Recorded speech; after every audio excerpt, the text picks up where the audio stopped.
भारतीय संविधान के रचयिता भारत रत्न डॉक्टर भीमराव अम्बेडकर की 135वीं जयंती जिला मुख्यालय सहित अन्य तहसीलों व ग्रामीण अंचलों में हर्षोल्लास के साथ मनाई गई। वहीं जगह जगह विभिन्न कार्यक्रमों के आयोजन कर बाबा साहेब आम्बेडकर को याद कर उनके बताए मार्ग पर चलने का संकल्प लिया। नगर मुख्यालय सहित जिले के विभिन्न क्षेत्रों में सामाजिक बंधुओं द्वारा रैली निकालकर बाबा साहेब डॉक्टर आम्बेडकर का जय घोष किया, तो वहीं जगह जगह मंचीय कार्यक्रमों के आयोजन कर संविधान रचयिता डॉक्टर भीमराव अम्बेडकर की जीवनी पर प्रकाश डालते हुए भारतीय समाज में दिए गए उनके योगदान और संविधान में प्रदत्त शक्तियों की जानकारी आम लोगों को देते हुए भारतीय संविधान का अनुसरण करने की बात कही गई। त्रिशरण पंचशील ग्रहण कर हुई कार्यक्रमों की शुरुआत। बता दें कि बाबा साहेब आम्बेडकर 135वीं जयंती पर जिले भर में सुबह ही दिन भर कार्यक्रमों का दौर जारी रहा, जहां नगर में बाबा साहेब आम्बेडकर की अनुयायियों ने सुबह आम्बेडकर चौक पहुंचकर बाबा साहेब आम्बेडकर की प्रतिमा के समक्ष कैंडल जलाकर पुष्प अर्पित कर शीश बंधन के साथ विशेष उपासना की। तो वहीं बौद्ध अनुयायियों द्वारा जगह जगह दिन भर विभिन्न कार्यक्रमों के आयोजन किए गए, जहां नगर में कार्यक्रमों की शुरुआत में पूज्य भदंत धम्म शिखर द्वारा अम्बेडकर वादियों को त्रिशरण पंचशील ग्रहण करवाया और बाबा साहब एवं तथागत गौतम बुद्ध के भी सामाजिक लोगों के प्रति दिखाए गए भाव से अवगत कराया। वहीं पूर्व से निर्धारित विभिन्न कार्यक्रमों की शुरुआत की गई। क्षेत्र की आवाज के लिए ब्यूरो रिपोर्ट। मेरा नाम पंकज डोंगरे है। मैं इस साल डॉक्टर आम्बेडकर साहब जयंती समारोह समिति का अध्यक्ष हूँ। जैसा कि सभी जानते हैं कि भारत देश में पूरे विश्व में डॉक्टर आम्बेडकर जी की 135वीं जयंती सेलिब्रेट किया जा रहा है। उसी तारतम्य में हमारे बालाघाट जिले में भी डॉक्टर आम्बेडकर जयंती का जन्म दिवस और जन्म जयंती मनाना का कार्यक्रम किया, जिसके तारतम्य में सुबह 8 बजे आम्बेडकर चौक में माल्यार्पण का कार्यक्रम किया गया। इसके पश्चात हमने नगर भ्रमण पैदल यात्रा की रैली, इसके बाद आम्बेडकर चौक में इस रैली का समापन हुआ।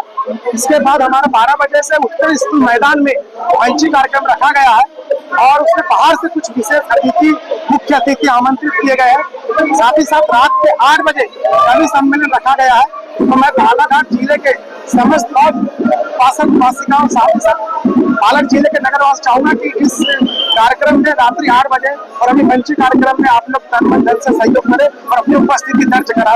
धन्यवाद। में हार्दिक बधाई। त्रिरत्न बुद्ध विहार ध्यान साधना सद्धम्म प्रशिक्षण केंद्र बौद्ध नगर कोसमी में विगत 7 अप्रैल से बोधिसत्व बाबा साहब अम्बेडकर जयंती के उपलक्ष्य में ध्यान साधना सद्धम्म श्रामणी शिविर का आयोजन किया गया और ये निरंतर चल रहा है। आज की जो 14 अप्रैल खासकर बाबा साहब अम्बेडकर जी की जयंती के विशेष में हमने बाबा साहब अम्बेडकर जी की जयंती के उपलक्ष्य में बाबा साहब का जो अंतिम लक्ष्य था प्रबुद्ध भारत, उस थीम पर अभी हाल ही में तीसरा युद्ध चल रहा है, तैयारी चल रही है या हो भी होने की संभावना बिल्कुल सारे लोग विद्वान लोग जता रहे हैं। तो उसी बात को लेकर कि हमें युद्ध नहीं बुद्ध चाहिए। भारत ने दुनिया को बुद्ध दिया, शांति दिया, ठीक बाबा साहब ने उसी तर्ज पर भगवान बुद्ध की तर्ज पर काम किया। बाबा साहब को भी सिंबल ऑफ नॉलेज बोला जा रहा है और अमेरिका के 7 राज्यों में बाबा साहब सप्ताह भर बाबा साहब के नाम से सामाजिक समता सप्ताह के रूप में वहां के 7 राज्य के लोग मना रहे हैं। न्यूयॉर्क में भी बहुत जोरों शोरों से जयंती मना रही और पूरे देश दुनिया में 135वीं जयंती मनाई जा रही है। बाबा साहब जो है दुनिया के अभी महानायक बन चुके हैं, क्योंकि उनका ज्ञान, उनकी प्रतिभा, उनके अंदर में जो अद्भुत साहस और त्याग की पराकाष्ठा के पार जाकर उन्होंने जो यहाँ के अछूतों को, दलितों को और जो पीड़ित लोग हैं, जो सताए हुए लोग हैं, उनके उद्धार के लिए अपने ज्ञान के बल से, अपने प्रज्ञा के बल से जो उन्होंने ज्ञान हासिल किया, जो उन्होंने शील सदाचार हासिल किया, उसके बल से पूरे भारत देश को एक मान सम्मान और दुनिया में एक अपनी छाप छोड़ने का एक अलग देश, दुनिया में अपने अलग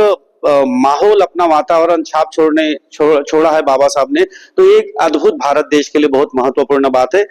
जिला स्तरीय त्रिरत्न बुद्ध विहार कोसमी से रैली निकली, वो मैसेज दिए कि बाबा साहब का अंतिम जो लक्ष्य है प्रबुद्ध भारत है और जब तक के महाबोधि महाविहार मुक्त नहीं होता तब तक के हम जो प्रबुद्ध भारत बनाने के लक्ष्य में की दिशा में आगे नहीं बढ़ सकते। इसलिए इसी थीम को लेकर के महाबोधि महाविहार को मुक्त करना चाहिए और 1949 बीटी एक्ट रद्द करना चाहिए। और जो बाबा साहब की 135वीं जयंती मना रहे, तो बाबा साहब की 135वीं जयंती के उपलक्ष्य में सभी बाबा साहब के अनुयायी, जो अनुयायी नहीं भी होंगे, लेकिन पूरे भारत देश के लोग जो है बाबा साहब के किए हुए कार्य को लेकर में फायदा ले रहे हैं। तो सभी की इच्छा आकांक्षा बाबा साहब ने पूरा किया। तो हमारा यही संदेश है कि बाबा साहब की इच्छा आकांक्षा बाबा साहब ने, यानी हर एक भारतीयों की इच्छा आकांक्षा बाबा साहब ने पूरी किया। तो वही बाबा साहब की इच्छा आकांक्षा पूरा करने का हमारा कर्तव्य है, उनका अंतिम लक्ष्य पूरा करने का हमारा कर्तव्य बनता है। और ये तभी मुमकिन होगा जब महाबोधि महाविहार मुक्त होगा। इसी थीम को लेकर आज श्रामनेर हमारे पास है और पूरे बौद्ध अनुयायी हमारे साथ बहुत सैकड़ों की संख्या में रैली में गए और पूरा भ्रमण किया, एक संदेश दिए कि बाबा साहब का जो संदेश था, मेरे नाम के जय जयकार करने से अच्छा मेरे दृष्टि के कौन से जो महत्वपूर्ण कार्य है उस कार्य में कार्यरत रहो तो तुम्हारा उद्धार होगा। इसी बात को लेकर हमने मैसेज दिया, संदेश दिया और आज के उपलक्ष्य में ऐसा ही कार्यक्रम चला। आज अमरावती में देखा गया एक झांकी स्पेशल